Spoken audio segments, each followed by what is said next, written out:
This is the X-Zone Broadcast Network, broadcasting worldwide on broadcast affiliates and satellite program providers, including CNN Broadcast Network, Sirius Satellite Network, Star Media, Good News Radio Network, Angel Broadcast Network, Wiki Broadcast Network, and WPBN TV. For more information on the X-Zone Broadcast Network, visit us at www.xzbn.net.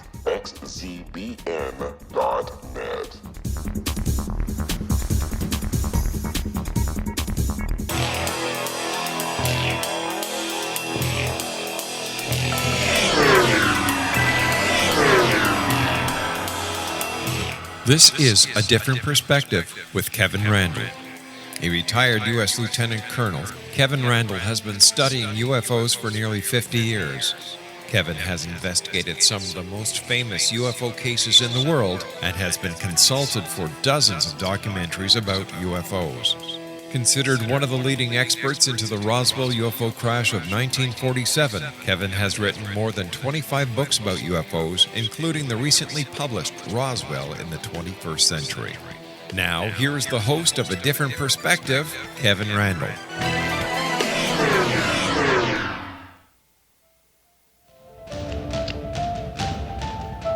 And good evening.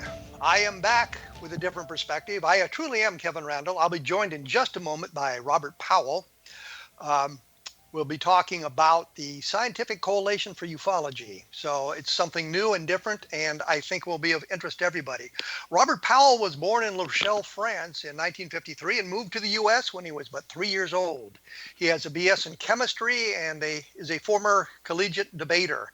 He has 28 years experience in engineering management and in the semiconductor industry. I was going to say the summer industry, but it's semiconductor. I don't know why I went off on that tangent. He helped Advanced Micro Devices develop its first flash memory technology so that we all can carry flash drives around, apparently, in today's environment.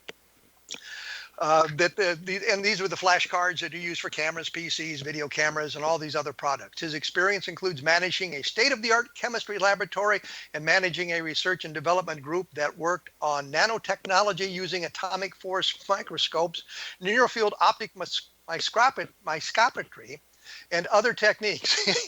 Let's use some big, complicated words that I cannot pronounce. That's really nice. Robert is also a co-holder of 4 patents related to nanotechnology. And I wanted to get all that in simply because it kind of sets up the credentials.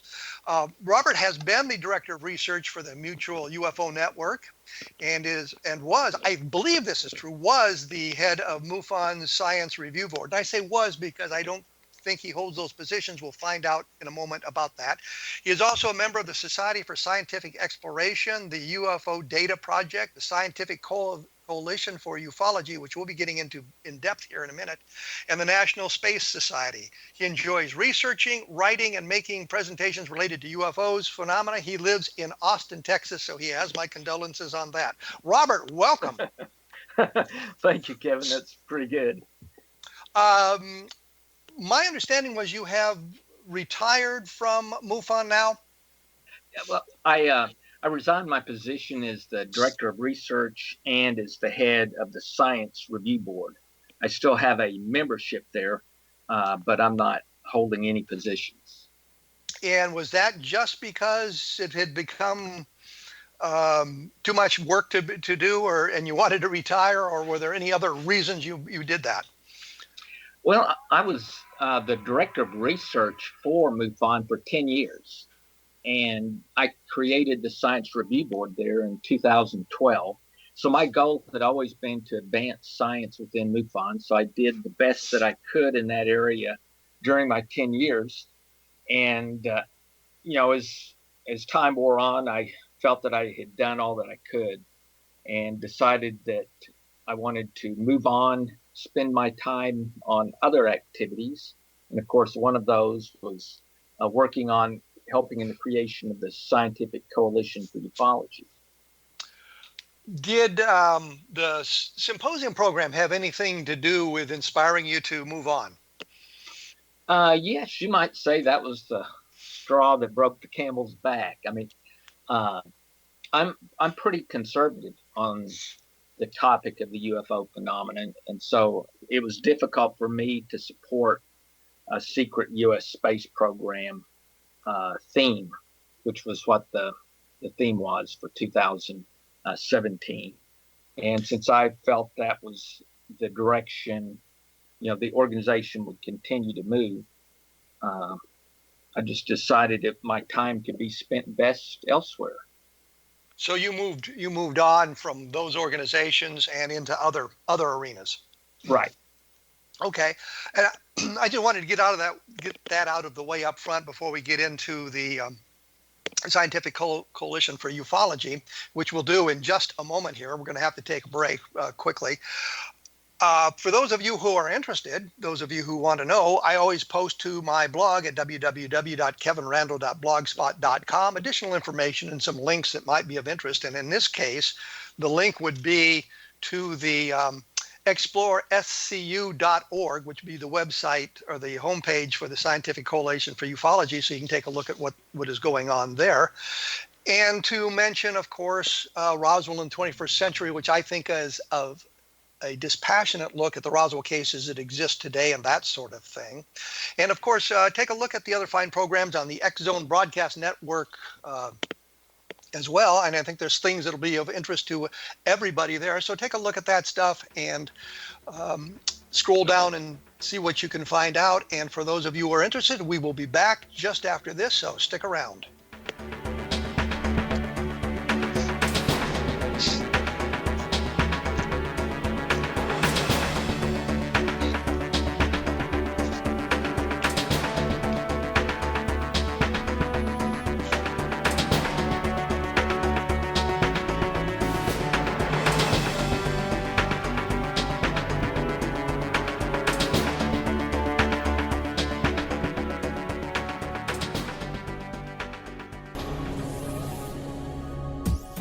This is the X Zone Broadcast Network, broadcasting worldwide on broadcast affiliates and satellite program providers, including CNN Broadcast Network, Sirius Satellite Network, Star Media, Good News Radio Network, Angel Broadcast Network, Wiki Broadcast Network, and WPBN TV. For more information on the X Zone Broadcast Network, visit us at www.xzbn.net.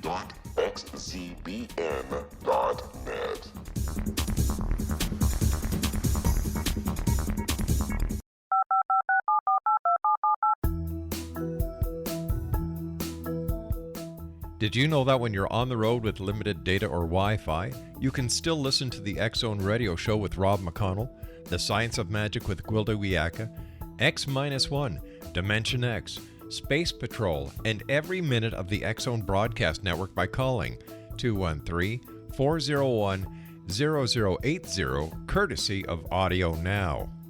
No smartphone, app, or internet needed. It saves your data plan and it's free if you have unlimited minutes.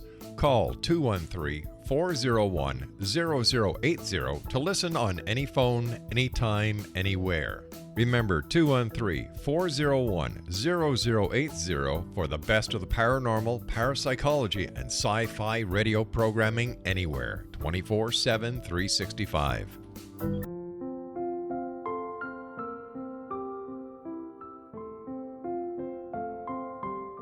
I am Dr. Carl O'Helvey, founder, president of a new cancer foundation focusing on evidence-based physical, mental, and spiritual interventions, including natural cancer cures, prayer, meditation, affirmations, nutrition, and other related holistic cancer prevention and cure modalities. These are used in cancer education, research, and financing care. I ask for your help to continue this important work by donating at www.holisticcancerfoundation.com.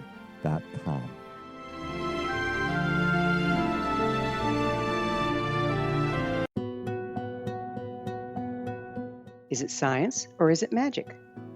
Once a magical thing has been scientifically proven, is it no longer magic? Or is magic simply the science of tomorrow? Join me, Gwilda Wiyaka, on The Science of Magic, a syndicated radio program dedicated to combining the science and magic of today's dynamic and controversial topics to co-create new solutions. By triangulating information from today's leading experts from the scientific and magical fields, we uncover expansive and evolutionary truths you won't find anywhere else. Join us daily on the X-Zone Broadcast Network, xzbn.net, as I interview the share thoughts with the amazing guests from both science and magic. The resulting knowledge is unprecedented.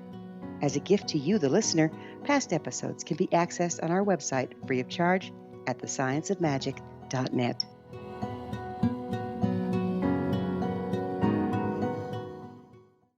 Little children aren't the only ones afraid of the dark. Millions of soldiers return from war zones with PTSD, anger, frustration, fear, and loneliness, much of which surfaces during the darkness of the night. You have the chance to change the lives of these American heroes. Songs and Stories for Soldiers.us provides free MP3 players for these men and women. With a list of 3 million songs in 16 different styles, 100,000 audiobooks, and 30,000 old-time radio programs, every veteran can find something to soothe and comfort them at no cost. All our players contain an 8-hour audio program designed to help veterans fall asleep. With 1,500 plus vets now participating, it's our goal to deliver 10,000 audio players this year. Go to our website at songsandstoriesforsoldiers.us. Help us help a veteran make it through the night.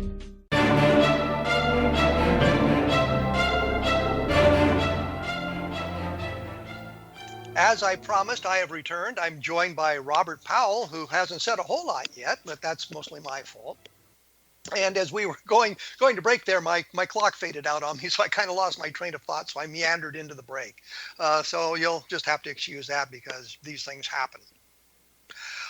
The question that springs to my mind, Robert, is this Scientific Coalition for Ufology, and I should be upfront, I am an affiliate member of the organization.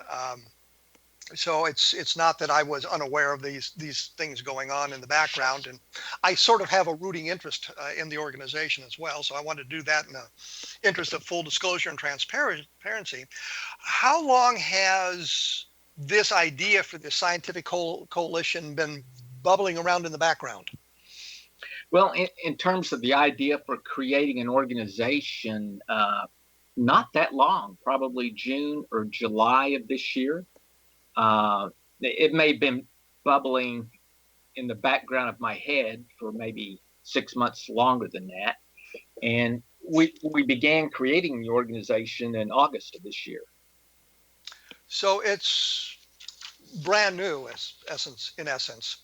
Yes, it's still in the development stage. Did you talk to others in the field? And I'm thinking of people like Mike Swords, for example, or Peter Sturrock, who are well known inside the UFO community, but maybe not well known outside. But Dr. Swords, of course, was a professor at, I forget the university in Michigan he was at. Correct.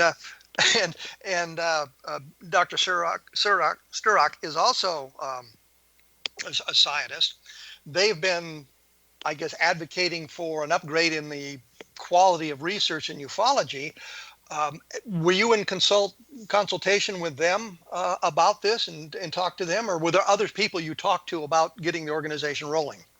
I did talk to Mike Swords about it because he and I are very good friends, and he's in full support of the organization. He's actually a member through CUFOS because the Scientific Coalition for Ufology, which I'll refer to as SCU from now on, it is in partnership with CUFOS. So Mike and Mark Rodiger and several other individuals are aligned with SCU through CUFOS. And that's the Center for UFO Studies, the organization started by J. Allen Hynek. And I mentioned that for the people who may not be aware of that history. Right. And CUFOS is kind of fallen on hard times recently, given some of the things going on in ufology. But I know they are trying to maintain their website and trying to maintain a continuous organization. How about the Fund for UFO Research? Are there any people who are involved with that in SCU? That's a good question, Kevin. I have not reached out to the Fund for UFO Research, which I probably should. Well, I know that some of the people who were on the fund were also members of the board for MUFON, so I'm sure you had contact with those people. Right. I mean, I had contact with all the main people in MUFON, but I have not actually talked to anyone within MUFON directors and Jan Harzan or others in the board related to the creation of the SCU. So it's an independent organization completely. Okay, so let's do this. What is the mission of the SCU? What is the purpose? Well, we've actually created a mission statement, and it's a very short one. It's the scientific exploration of unidentified aerial phenomenon. And we use that term rather than UFO because we just felt it was a more appropriate term because of the word aerial and phenomenon, and because of some of the negative connotations, unfortunately, with the word UFO. Well, I know in the history of ufology, if you will, that a number of people argued against using the term UFO because it suggested there was an object, which you may not want to do, and that it was flying, which is sort of a characteristic of it. And by calling it an unidentified aerial phenomenon, you've kind of eliminated that, I guess, bias in the reporting. Was that a consideration at all? No, but I like that, Kevin. I'm going to steal that from you because flying and objects do indicate a certain bias to what you're looking at, and you don't really know if those two are true or not. Well, every time you use it, you're going to have to put parenthetically stolen from Kevin Randle. So so I get full credit for that. But I mean, I remember the Lorenzans, I think, were using the term UAP a long time ago as well. So it's I guess a term that's been around for a long time. But yes. It doesn't imply any sort of bias. It could suggest any number of things, I suppose, if you're looking at a bizarre object on there. So it says in the press release here that not only I guess you're going to have an investigative component. Yes, and that's probably longer term. I mean, in the short term, we will investigate any case if we get access to it and if it has significant information. And an example of one that myself and one other individual in SCU is currently investigating is that November 14th, 2004 case that was discussed by Tom DeLong and his panel a week or two ago. I started working on that case actually over a year ago, so before even the formation of SCU.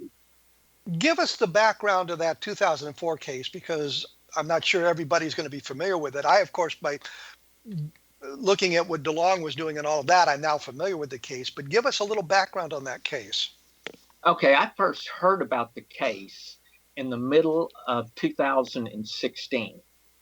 And then I began submitting FOIA, Freedom of Information requests, to the Navy in December of last year. And I submitted 9 FOIAs to every Navy and Marine organization that might potentially have information. By about April of this year, I received replies back on all of my FOIAs but one, and all those replies were that they had no information on the case. And I should back up a little bit and say for your audience what this case is about. Yes, please. It's about the Carrier Attack Group 11, which consists of the USS Nimitz nuclear aircraft carrier, the USS Princeton, which is a guided missile cruiser and had state-of-the-art radar at that period of time, and a E-2C, which is basically an airborne, it's an AWAC, for those familiar with that term. It's an airborne electronics aircraft capable with radar of not only detecting, but even leading a battle plan. So it's an electronics aircraft. And then there were also 4 F-18 Super Hornets from the U.S. Navy involved, and 1 Marine regular F-18 Hornet. So those 5 naval assets were involved in a unknown object that the USS Princeton, with its radar, detected had come from a height of somewhere around 80,000 feet, dropped almost to the ocean floor. And my understanding You mean is... you mean the surface of the ocean, not the ocean floor. Right. Thanks. Correct. Surface of the ocean. I just wanted to make sure. That deep. Yeah, I just wanted to make sure we didn't get people confused by that. But Right. It dropped to the surface of the ocean. And apparently this had been going on for several days. And so then on November 14th, the USS Princeton requested initially the Marine F-18 to go investigate.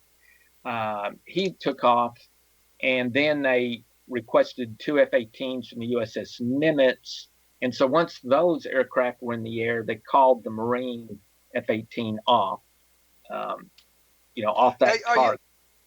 Are you saying that the aircraft were scrambled to investigate this object spotted on radar? Correct. And okay. So the Princeton sent these aircraft to those coordinates. Now, from what I understood, the E-2C normally would do that, but his radar was not as powerful as the Princeton's, apparently, because he said the image was coming and going, and the Princeton had a good lock on it. So it took over control of the F-18s all the way. And the F-18 pilots, as they approached the coordinates given them by the Princeton, indicated that their radar had nothing on their radar as they approached the coordinates. But then as they reached the coordinates, they made visual contact with, and it's not clear if it's 1 or 2, what they described as a tic-tac, kind of like those old candies that are long and oval shaped and white. So this was a white colored object shaped like a tic-tac. And as the F-18s approached, the tic-tac turned its nose towards the F-18. And as a side note, there's no wings, there's no jet engine, there's no type of method of propulsion that can be seen other than it turns towards the F-18. The F-18, I guess, took this as potentially an aggressive move, and one F-18 went to higher altitude, and the other F-18 engaged the tic-tac. By engaged, he did not have any ordnance on board, so it was more of aerial engagement, and he was just trying to get behind the tic-tac so he could see more about it. And well, let me say one thing. In fighter lingo, if somebody's coming at you, it's considered hostile unless you know for a fact that it's a friendly aircraft. So when the object moved turned toward the fighter planes, their immediate assumption would be now it's hostile. Oh, okay. So and that's the way he reacted. Yes, and that makes perfect sense to me. And so he's trying to do a maneuver where he gets behind the object, but it gets behind him. And apparently these aerial maneuvers go on for a while, and then the tic-tac just suddenly leaves at a high rate of speed, and the F-18s aren't able to keep up with it. So they just head back to the Nimitz.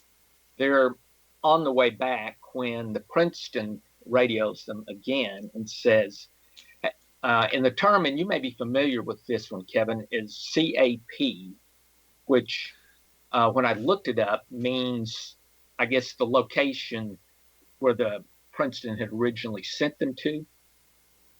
And so the Princeton calls the F-18 pilots and says he's back at the cap. And so the pilots reply, well, we're low on fuel. We can't go back there and engage the target again. So we have to continue to the Nimitz, which they did. And then a second pair of F-18s left the Nimitz to go to the target. And it's unclear. Well, let me interrupt here because we're getting close to a break. So I have to take the break. We will come back and get the rest of the story out about this particular sighting and how it affects not only the SCU but also Tom DeLonge's organization that announced just a couple of weeks ago sort of a similar type mission, and how all of this plays together at that time. As I say, there will be more information available at www.kevinrandle.blogspot.com. And I tell you that because we've actually solved a couple of cases by using the blog and the information that have been gathered on the programs and some of the illustrations, which makes it interesting. So we'll be back right after this, so please stick around.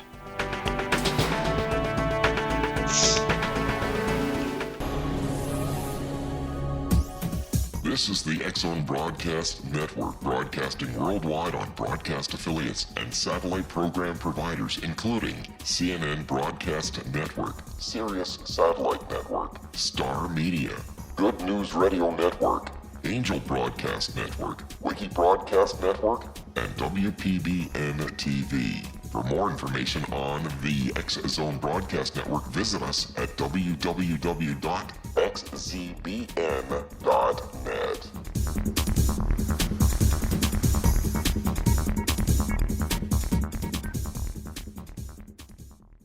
How would you like to be able to read other people's minds? Well, the next best thing is here. When you know how to read a person's name, you know how the person thinks, feels, and behaves. Each letter in our name holds a key to unlock our true essence. Our name contains both our gifts and challenges in this lifetime. Mnemology science discovers personality secrets hidden in the placement of the letters of our names, including the first and last impression people remember about us. Sharon shows us how to interpret the arrangement of letters as outlined in her book, Know the Name, Know the Person. Sharon Lynn Wyeth created mnemology science after 18 years of research and testing her theories, and has supported thousands of people around the world in understanding themselves and others better. You'll enjoy Sharon's unique teachings as she shares her system to learn the gifts behind your given birth name. Even if you don't like your birth name, there are jewels in this book. If you're thinking of changing your name, ready to name your child, or wanting to get along better with others, this is the book for you. If you'd like to improve your relationships and change your life for the better, get the book today, Know the Name, Know the Person, or visit www.knowthename.com. That's www.knowthename.com.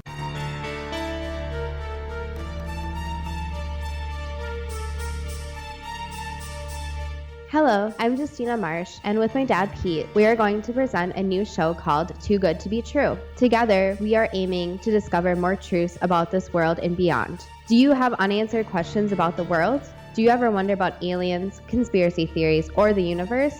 There are many shows discussing subjects such as pyramids or UFOs, but we want to relay this information based on our own research, including from spiritual means. Hopefully, listeners will be helped with their own beliefs and will appreciate the psychic insights that add to the previous research and information. We both look forward to sharing this insight and beginning this journey with our listeners. Visit xzbn.net for more information about when to listen.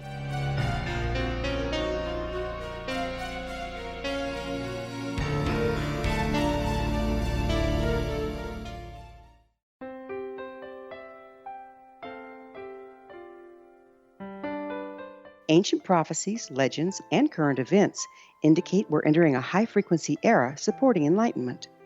During expansive times, old rules fail, necessitating access to the ever-shifting currents of life for guidance. There's an ancient form of shamanism through which we can obtain the information we need. I'm Gwilda Wieka, founder and director of Path Home Shamanic Art School, with a great new provision for those interested in spiritual evolution and personal empowerment. Galactic Shamanism, Art of the Ancients, Key to Tomorrow, is an upcoming series of leading-edge online affordable classes designed to guide and support you and your family during these times of transition. Embrace the magic. Empower your life. Study Galactic Shamanism at findyourpathhome.com.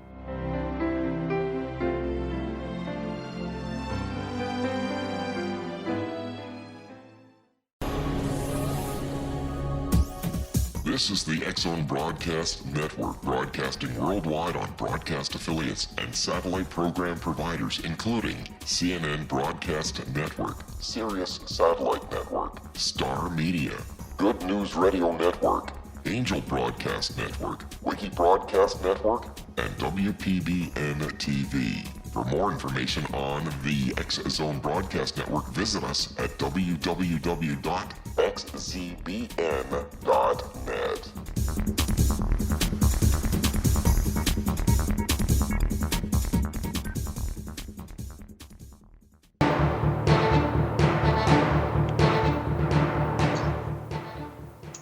You'll notice I don't make these things up. We are, in fact, back. I am joined with Robert Powell. Robert Powell, we're talking about the Scientific Coalition for Ufology, or as he calls it, the SCU.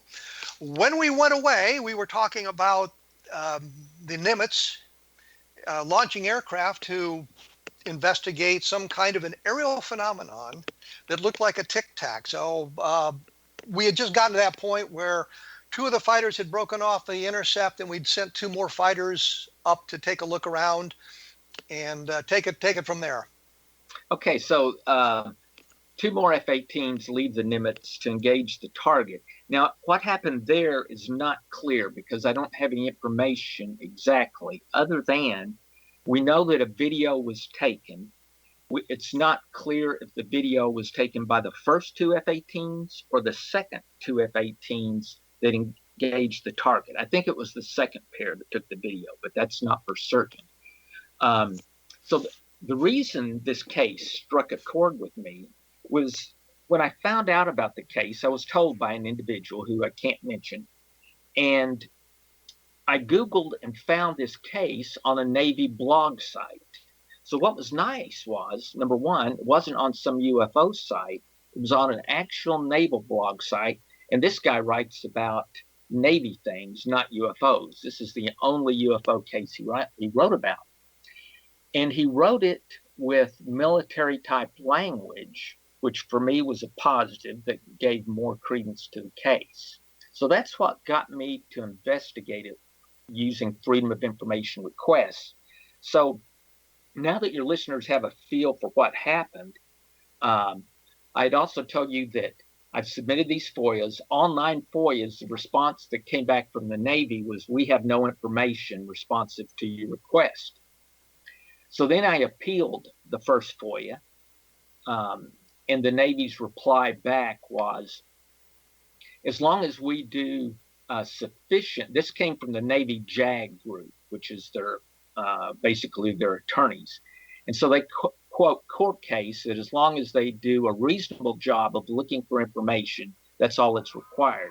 So then I sent my second appeal, and in there I argued that you've got 5 different Navy assets. So you're telling me that on all 5 Navy assets, you can't find any documentation. I said that you may or may not win that in a court case, but I certainly don't think our congressman will think well of that. And so I copied my congressman along with John McCain, who was a ex-Navy pilot. So this time I get a reply back from the Navy. And although they did not provide the original documents, I'm still working on that, they did provide me emails that came from some of the officers. What the JAG group did is they called officers in those groups and said, do you have any information or are you familiar with? And a lieutenant colonel in the Marines replied back. You remember what I told you, describe these as tic-tacs? Well, the first thing the Marine colonel response to JAG was in this email, tic-tacs? Oh, I know all about the tic-tacs. We all watch the videos of the tic-tacs. Well, I was going to ask you, you talked about the video, which I would assume was gun camera films, and that and you hadn't seen them or anything. And so my thought was maybe there's no image on them, so it makes them irrelevant. But now you're saying this Marine colonel responded and said, oh, we've seen the video and know what you're talking about. So that implies that there was an object seen on the videos that were taken by during the incident. I was going to say by the fighters, but I don't know that for sure. So I'd say during the incident. Correct. And he actually in that email says the name of, it was the commanding officer of that F-18 squadron. He indicated took the video, and that gentleman's name is actually in the Marine blog. I don't think there's any need for me to mention his name on the air, but that's the question of whether it was actually him that took the video, or was it, as stated in the blog, it was the second pair of F-18s that took the video. But to me, that's not critical. That will come out. Let me say this. The one thing is, if the guy's name is in the blog, it's on the internet, and so there's really no reason to withhold it. Right, there's not, and his name is Fraser or Prater, if I remember right. I'd have to look it up. It's an unusual name. So he was actually on a famous PBS show called the Carrier or Nimitz Carrier. Anyway, it was PBS did a show on the Nimitz, and because he was the CO for that group, it's called the Black Aces. Then they actually had him on the show. But so I had that bit of information, and then I have an email they provided me from a Marine major who said, we don't have the documents here. They have been archived, but you should be able to give Mr. Powell a point of contact who could obtain those documents out of the archive. So that's kind of my argument when I go back to the Navy again to appeal, to say, I don't think you've done sufficient. You have not done sufficient due diligence in order to find these documents, because clearly they're in an archive, and this guy's indicating you should know where that archive is. Well, the question that springs to my mind, wouldn't some of this be classified? That's what you would think. And that's a good question, Kevin, that I keep wrestling in my head. I think they're classified. So I was shocked when the JAG guys sent me those emails from that lieutenant colonel and from the major. And so because of what they sent me, I actually have the names in total of 9 different Navy and Marine officers who either saw this object or were aware of it, by having seen the video. And the response to your FOIA request is, we have no documents that are relevant to your request. Your request, correct. They didn't say we can neither confirm nor deny that we have documents? No, they didn't say that, and they didn't say they were classified. And basically their argument was, we contacted that Marine base, and they didn't have any documents that happened 14 years ago. And in our view, that's due diligence. So end of your FOIA. Well, and that's something I'll say. I mean, having worked in classified materials with the military, I know that the information is perishable, and that at some point it's destroyed if it's no longer relevant to your mission or what you're doing, and there's nothing that says you need to hold on to it. It is routinely destroyed. So they may in fact not have had any specific documents relevant to your request, but the documents would be either sent somewhere else, and they wouldn't have them at that base, so that they may have been telling you the truth as best they could. Exactly. No, you're right. They were. In other words, and that's what basically that major said in his email. We don't have them here. They've gone to archive. So I think I agree with you, and that's basically what JAG was arguing. JAG's argument was, we don't have to look everywhere for these documents. All we have to do is, if we go and do a reasonable, search, and they're defining a reasonable search, I guess, is calling the Marine base and saying, do you have them? And so my argument is that's not a reasonable search, because these documents are 14 years old. It's not reasonable to expect the Marine base to still have these documents. They should be in archives, so that's where you should be looking. And so you're still waiting to hear from other FOIA requests that you've since filed? Well, that one will be a second appeal. And the rest of my FOIA requests have all been denied except one, which I'm still awaiting, and that's the deck logs for the Nimitz. Okay.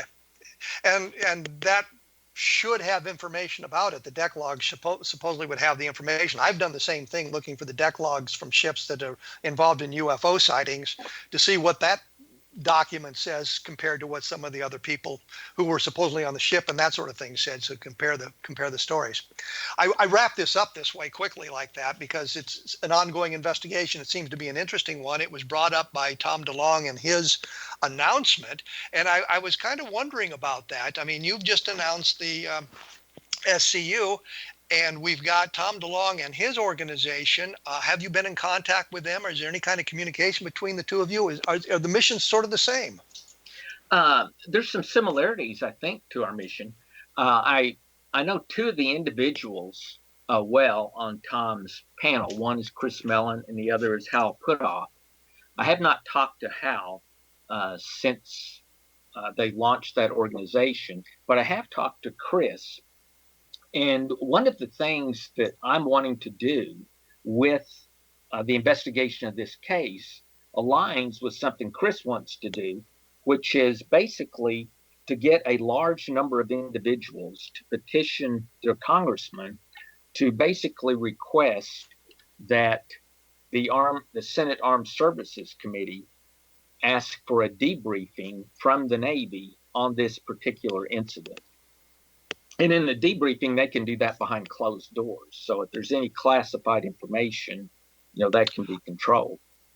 I would think that the tactics and things used by the aircraft might be classified because we don't want to give away how we operate to any of our competitors in the world. I would think that would be sort of classified information that they just wouldn't want to put out. Right.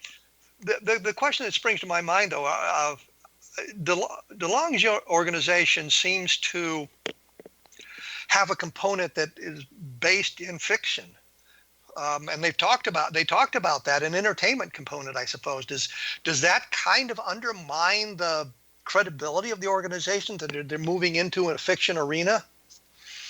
Well, I know it's probably hurt them in a lot of the discussions on the conservative side of the UFO topic. And I think their mission statement talks about it being a multimedia type of group. And so I did kind of ask Tom,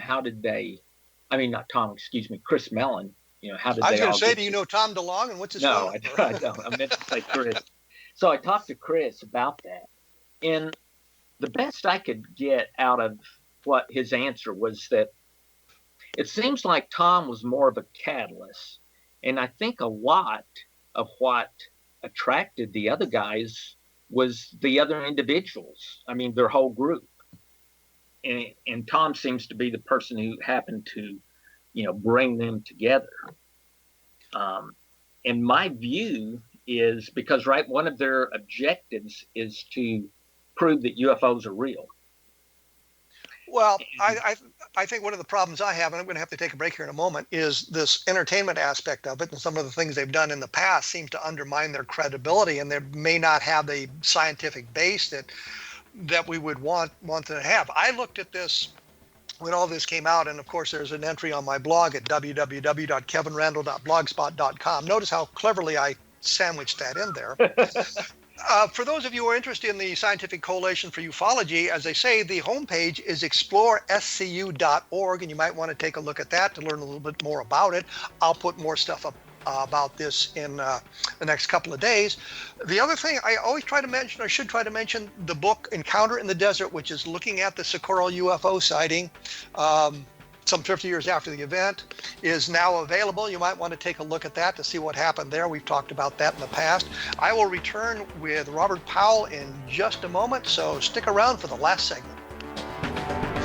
The Earth is under ever-increasing pressure from untenable lifestyles and growing populations. Yet, viable answers seem in short supply. What if I told you there's an ancient form that can empower you to take charge of your life?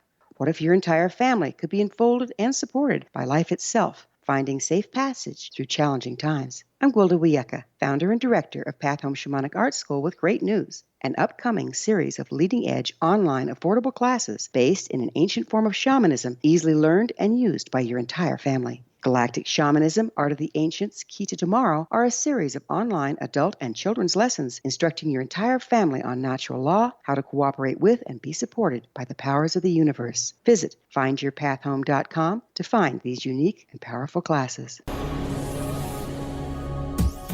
This is the X-Zone Broadcast Network, broadcasting worldwide on broadcast affiliates and satellite program providers, including CNN Broadcast Network, Sirius Satellite Network, Star Media, Good News Radio Network, Angel Broadcast Network, Wiki Broadcast Network, and WPBN TV. For more information on the X-Zone Broadcast Network, visit us at www.xzbn.net.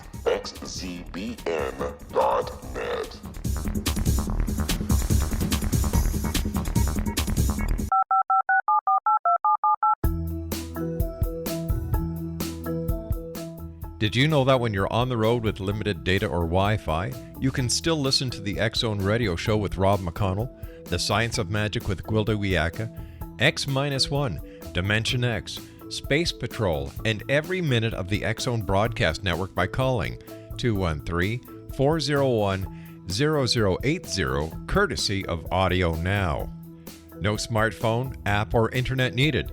It saves your data plan, and it's free if you have unlimited minutes.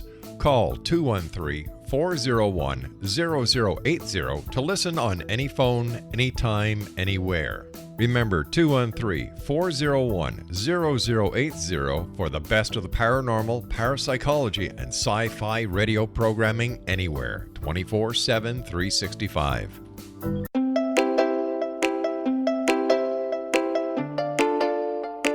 Are you curious? Do you want to learn more about how the world works and have fun at the same time? Study coincidences with me, Dr. Bernie Beitman, MD, on my Connecting with Coincidence radio show, here on the XZBN network. Listen to Jungians theorize, statisticians randomize, true believers evangelize, while I categorize. I dance to the rhythm of coincidences. People who experience me see more of them. Maybe something on the show matches a thought in your mind. Let us know. Expand your mind to the weirdness happening around you. Synchronicity spoken here, there, and everywhere. For more information, put Connecting with Coincidence in your search engine and find my website, my social media sites, and my blog.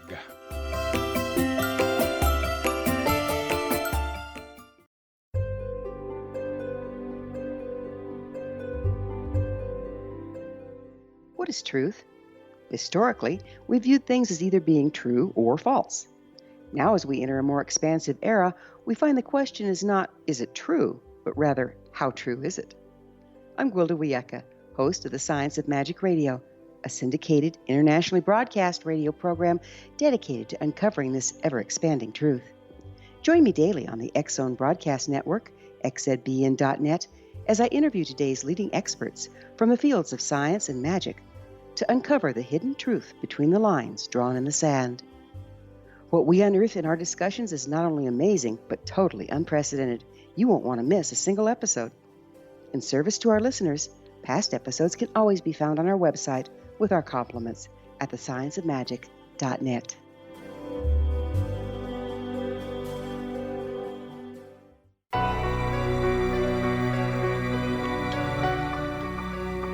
I am here with Robert Powell. I almost said Robert Young for some reason. Robert Powell for the Scientific Coalition for Ufology, SCU.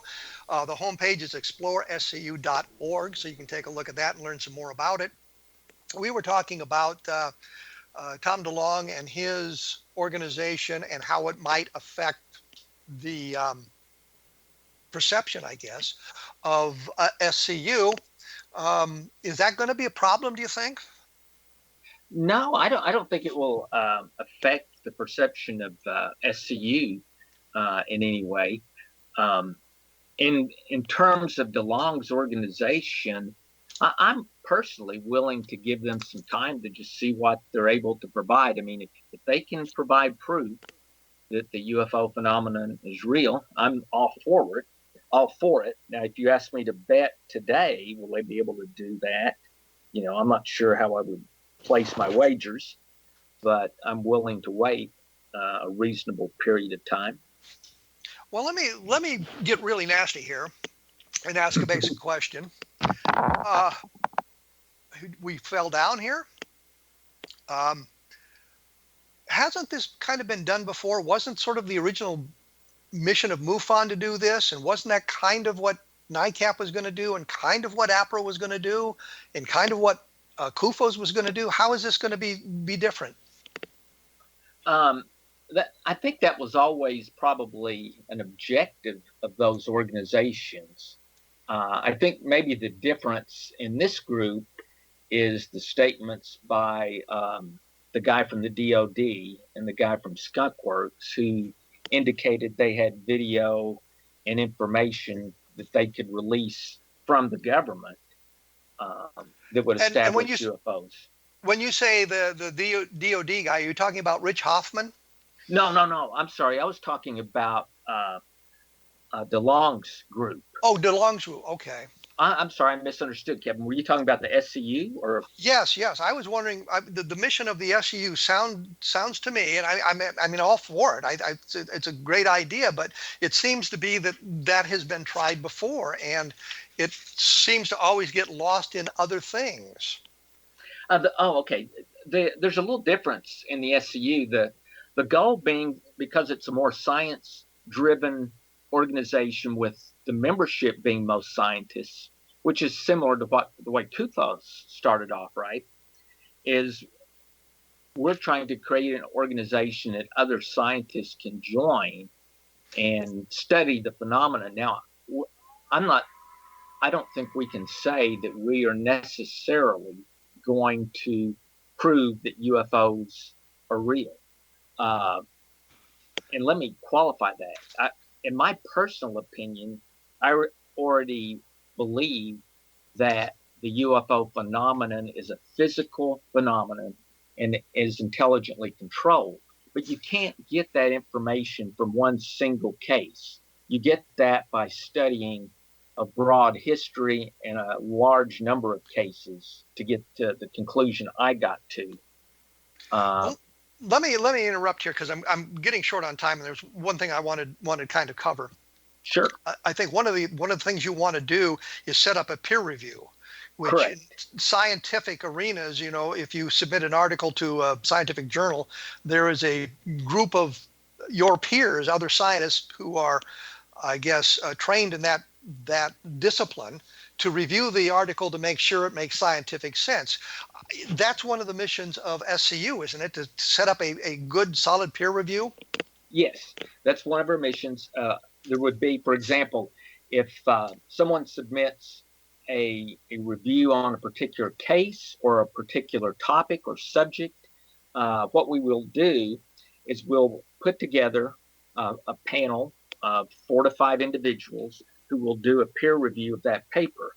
And within SCU already, we have individuals with backgrounds in astrophysics, microbiology, geology, chemistry, regular physics, electrical engineering.